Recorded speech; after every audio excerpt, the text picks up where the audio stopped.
menyaksikan berita bahagia. Saya dan suami saya telah melangsungkan akad nikah atau pernikahan dengan acara yang sangat sederhana dan sakral, yaitu pada tanggal 25 Maret jam 10 pagi di Hotel Intercontinental di Pondok Indah, Jakarta.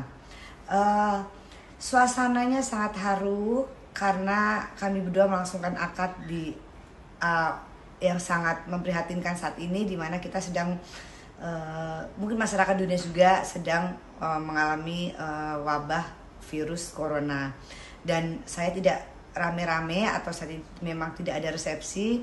Tadinya hanya akan bikin syukuran, akad dan syukuran sekitar 150 orang, tapi kemudian pandemi corona semakin parah di negara kita, dan akhirnya dari Kementerian Agama memberikan selebaran bahwa boleh melaksanakan akad nikah yang hanya dihadiri oleh keluarga inti dan mempelai saja. Akhirnya kami memajukan acara yang harusnya tanggal 3, kami majukan menjadi tanggal 25 Maret. Kenapa menjadi tanggal 25 Maret? Sebenarnya tidak ada maksud apa-apa, cuma memang di tanggal itu adalah waktu yang terbaik, di mana Pak Penghulunya bisa, kemudian para vendor bisa.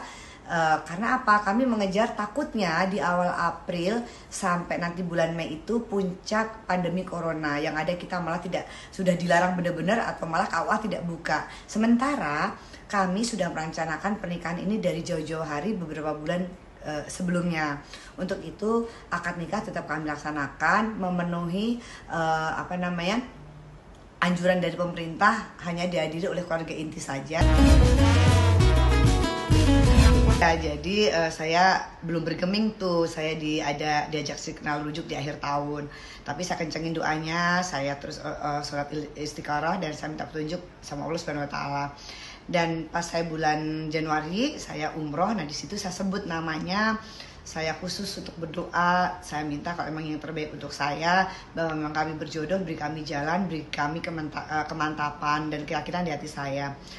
Dan sepulang dari umroh kami semakin dekat lagi, dan saya semakin ngerasa kok ini jodoh saya semakin mantap, kita klik lagi seperti itu. Dan akhirnya Mas Ferry memberanikan diri untuk ngajak saya rujuk, kemudian saya bismillahirrahmanirrahim, akhirnya saya jawab iya, dan dari situ kita langsung mulai menyusun untuk merencanakan akad nikah atau pernikahan kami seperti itu. Dan semua berjalan atas seizin Allah, semua dimudahkan oleh Allah. Kemudian kami dibantu dari pihak WO, yaitu Teh Rina Gunawan, yang memang kita tidak akan membuat acara besar-besaran karena ini adalah pernikahan yang kedua, jadi memang hanya akan bikin syukuran saja dan juga akad nikah seperti itu. Dan ya mungkin ini udah jalan hidup saya, bahwa memang Mas Ferry adalah jodoh yang terbaik untuk saya, dan ya itulah jalan hidup atau takdir yang kita tidak pernah tahu. Dan benar-benar ini adalah rahasia dari Allah Subhanahu Wa Taala, kita nggak pernah tahu siapa jodoh kita, seperti itu ya. Dan intinya alhamdulillah wa syukurillah semua berjalan dengan lancar sampai acara akad nikah yang saya jelaskan tadi. Yang menjadi wali saya yaitu adiknya bapak saya, om saya, Om Yakub Husni Ibrahim.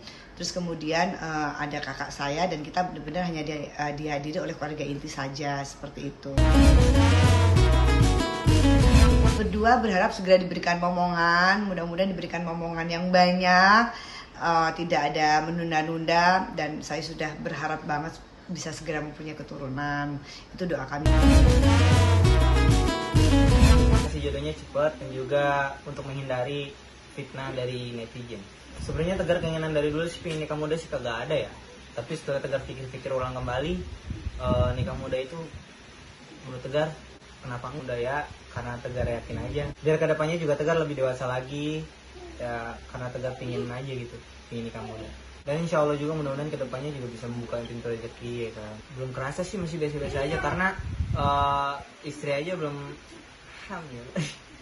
Jadi belum kerasa menjadi bapak ya, jadi kayak masih bercanda-bercanda sama istri gitu ya kan. Kayak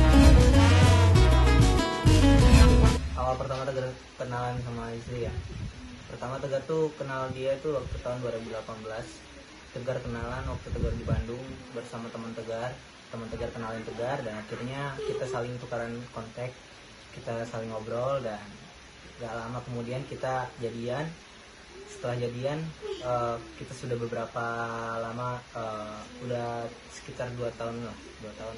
Tapi di situ kan pasti banyak juga cerita-cerita yang konyol ya, sakit hati kah atau bikin kita bahagia, itu pasti ada ya dalam masa 2 tahun itu.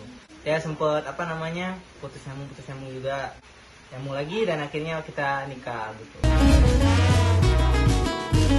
Sama Tegar sih pasti di rumah terus ya, sama istri dan juga sama keluarga Tegar, main bareng dan juga sambil sambil cari inspirasi lagu-lagu lain juga gitu.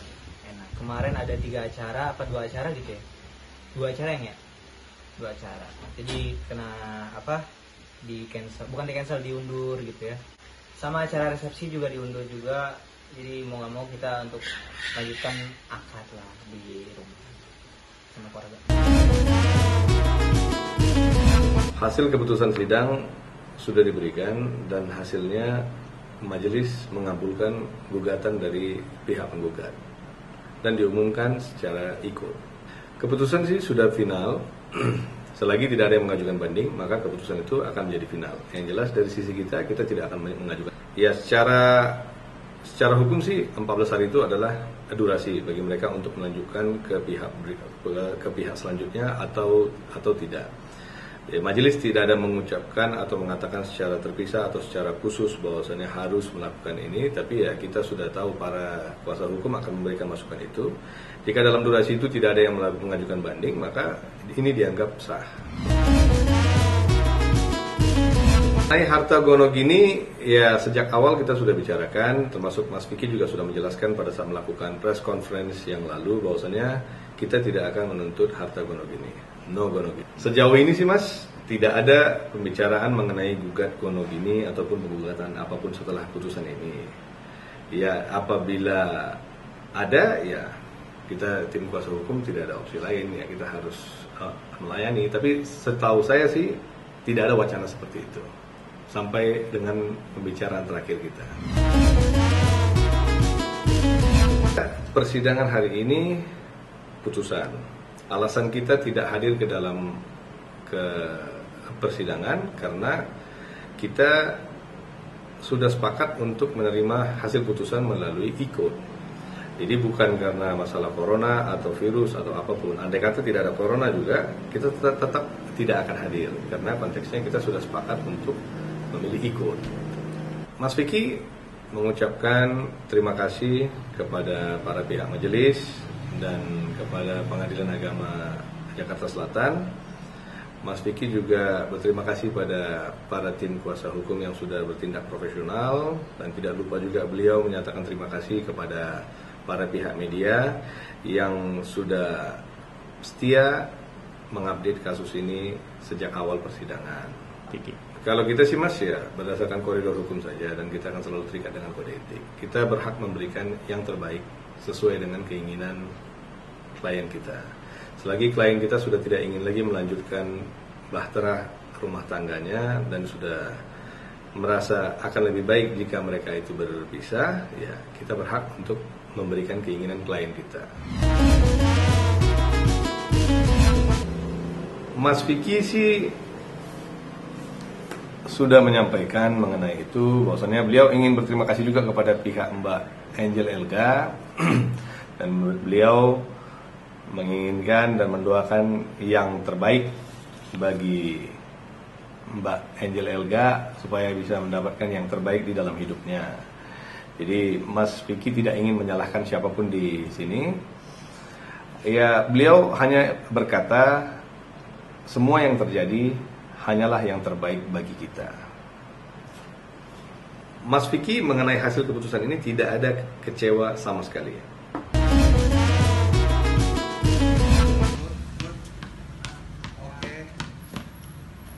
It's okay. Go. Yes. Go Enzo, come on.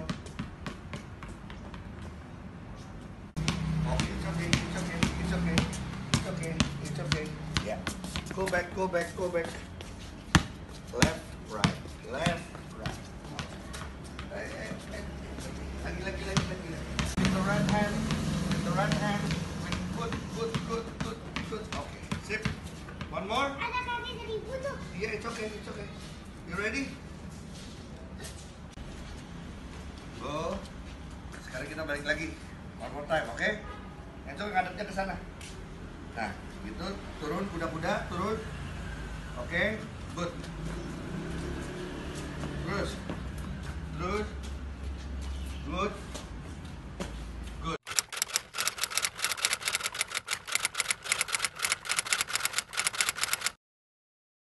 Jadi jangan lupa untuk subscribe Cumi Cumi. Ditekan ya tombol lonceng merahnya.